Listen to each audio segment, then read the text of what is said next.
गांव सीतानगर। यह गांव छोटा था लेकिन वहां के लोग बड़े दिलवाले थे।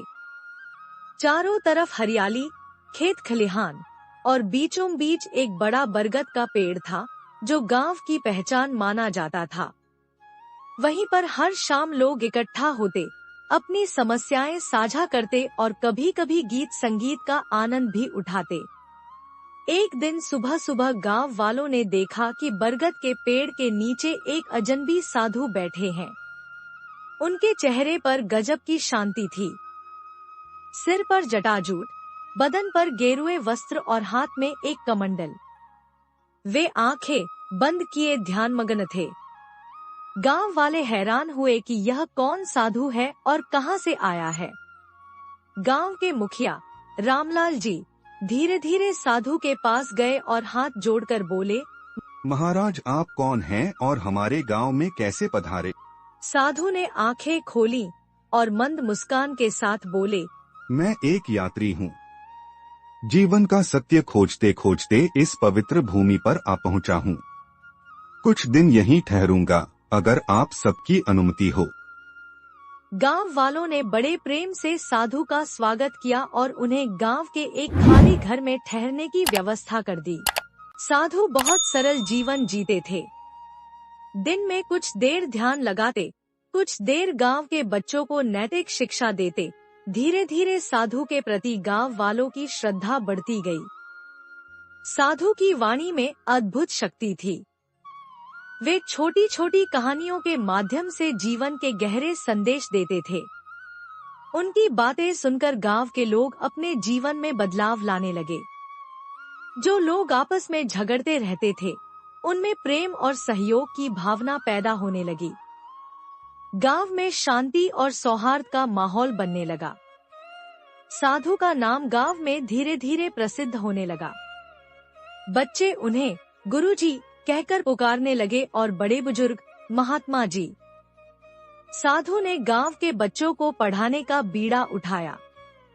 वे रोज शाम को बरगद के पेड़ के नीचे बैठकर बच्चों को न केवल अक्षर ज्ञान कराते, बल्कि जीवन मूल्य भी सिखाते। उन्होंने बच्चों को सिखाया कि ईमानदारी, करुणा और परिश्रम जीवन के सबसे बड़े गुण हैं। साधु का जीवन बहुत ही साधारण था, लेकिन कुछ घटनाएं ऐसी घटीं कि लोग उन्हें चमत्कारी मानने लगे। एक बार गांव में भीषण सूखा पड़ा। महीनों से बारिश नहीं हुई थी। फसलें सूखने लगी और गांव में हाहाकार मच गया। गांव वाले साधु के पास पहुँचे और उनसे प्रार्थना की कि वे भगवान से बारिश के लिए प्रार्थना करें। साधु ने सबको शांत किया और कहा, भक्ति और विश्वास से बड़ा कोई उपाय नहीं। हम सब मिलकर भगवान से प्रार्थना करेंगे। अगले दिन गांव के सभी लोग मंदिर में एकत्रित हुए और साधु के नेतृत्व में सामूहिक प्रार्थना की। कहते हैं कि उसी रात अचानक बादल घिर आए और जमकर बारिश हुई।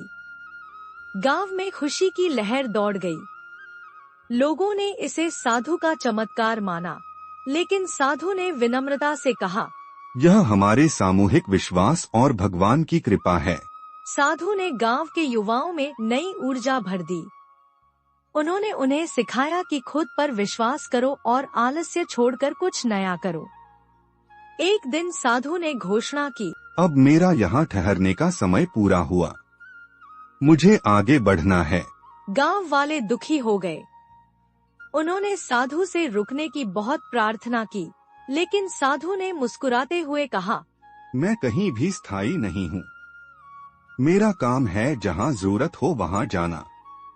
लेकिन याद रखो, असली साधु वो नहीं जो बाहर दिखे, असली साधु वो है जो तुम्हारे भीतर जागे। साधु के जाने के बाद भी गांव में उनकी शिक्षाएं जिंदा रहीं।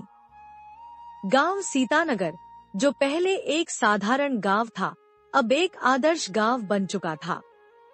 निष्कर्ष, इस कहानी की सबसे बड़ी सीख यह है कि जीवन में